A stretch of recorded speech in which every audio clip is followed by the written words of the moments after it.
Sheyi vs Sak Maestro, isa buhay finals. Batas, malaki ang tinatablang pera para sa prinsipyo. At Denmark, tinanggal na sa teritoryo. Alamin natin ng mga yan. So tara.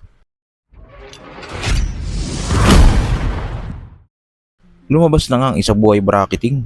At mapapansin natin na magkaiba ang bracket ni Sheyi at Sak Maestro. Kaya maraming mga batterer fans ang nag-i-expect na malaki ang posibilidad na sila magharap sa finals. At ito nga din ang nilook forward ni Jonas. Pang! Tangina nyo, yari kayo! Sak Maestro. Damn, tangina, Sak Maestro. Para sa akin, malaki tiwala ako na yung Sak Maestrong lalabas ay preparado ng 100% para sa akin. Dahil nakausap ko si Kuya Sak nung mga nakaraang buwan na kaya hindi rin siya bumabattle sa flip top. Alam ko dahil gusto niya munang makabalik sa dating makabalik doon sa dating gigil niya sa battle.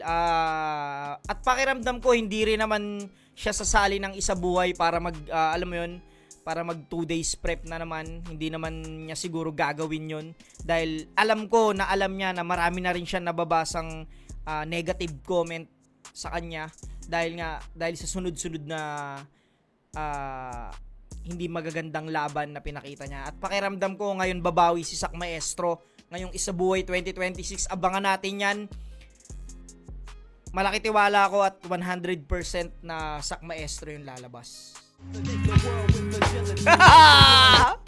Tangina. Ito pinakamahirap yung makakalaban para sa akin. Bukod kay Sak Maestro, Poison 13, tangina Sheyi. Isa sa walang paki sa tournament, di ba? Kung bakit ko nasabing walang paki sa tournament, sasabihin tayo, sumali nga isa buhay, tapos walang paki sa tournament. Hindi. Pakiramdam ko kasi si Sheyi ay kumbaga wala nang dapat patunayan to puking ina kung gaano kalupit to hindi ko na nga ma-explain kung gaano siya kalupit para sa akin Kaya ako nasabing walang paki sa tournament dahil alam mo yon, siya yung unang lumabag sa time limit, di ba?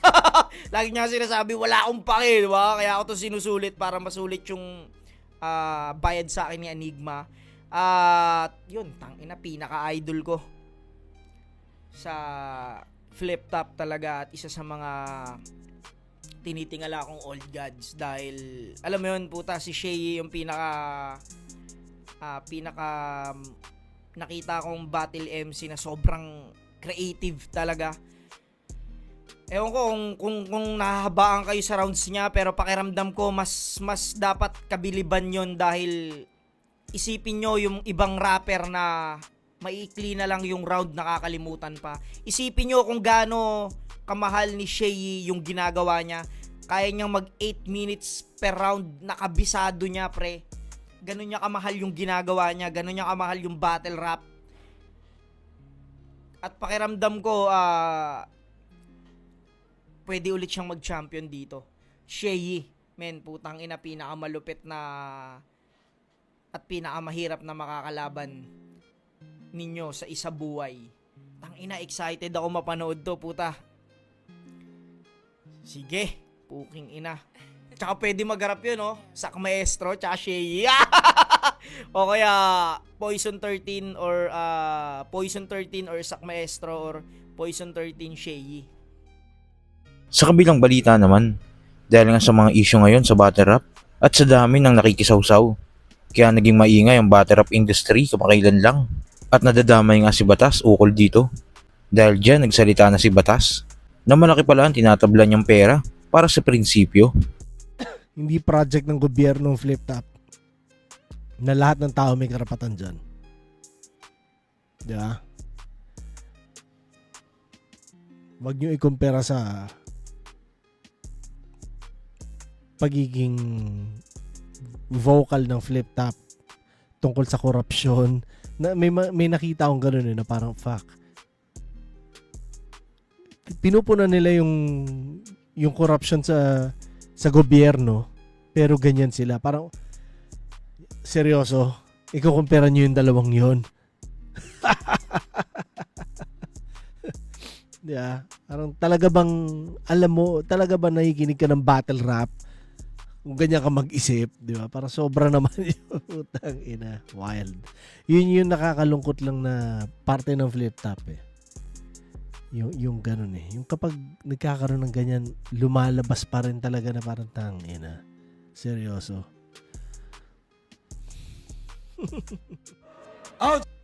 Isa pa pare. Sipin mo, para ako, may mga nag-aakusa sa akin tungkol sa rigging, no? Para tangina nyo. Di nyo alam kung gaano kalaking pera ang tinatabla ko dahil sa prinsipyo. Di nyo alam. Tangina. At sa huling balita, tinanggal na nga tuluyan si Denmark sa teritoryo. Ayon dito sa post ng mismong pamunuan ng teritoryo. Una, hindi sumipot sa battle niya laban kay Martry. Nanloko pa ng small business owner. At ito lang, siniraan niya ang teritoryo sa isang interview niya. Masahe nun? Tangina tol, hindi. Alam mo tol, buhat nung sumikat ako. Alam mo tol, nung buhat nung sumikat ako, nagkautak-utang kami dahil sa demonyo territory na yan. Tangina! Ah, Di ba bakit dahil kayo sa'yo? nagkautang? Dahil sa'yo tol, kaya Ano sabi ano, niya? kaya marami Boy. views niyan. Dahil dito naglabas ang pahayag ng teritoryo.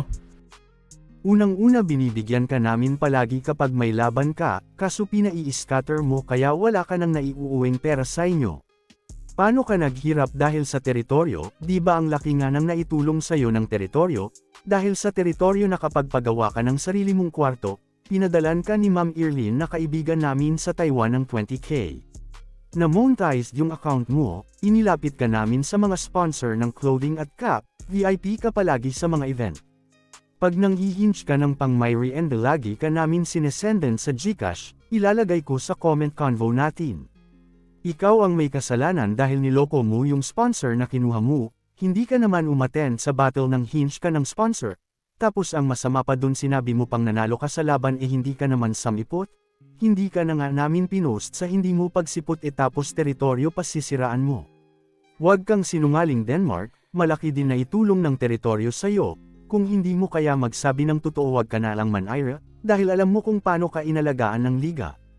Nakatahimik kami sa mga ginawa mong mali at sinasabi, pero kapag sinisiraan mo na kami ibang usapan na yun, pakabait ka Denmark sayang yung pagkakataon na binigay sa'yo, huwag mong gamitin sa mali, mabilis ang pag-angat ganun din ang pagbagsak heart.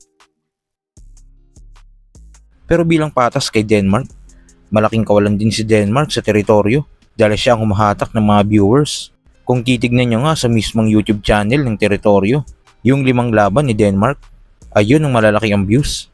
Kaya kahit papano, nagpasok na din ng pera si Denmark sa teritoryo. So kayo ba mga kuys, ang masasabi nyo sa pagkatanggal ni Denmark sa liga ng teritoryo? At sino ang manok nyo sa isa buhay ngayong taon? Kung ano man sa loobin mo, comment mo lang sa baba na mapag-usapan natin yan. So yun lang, God bless.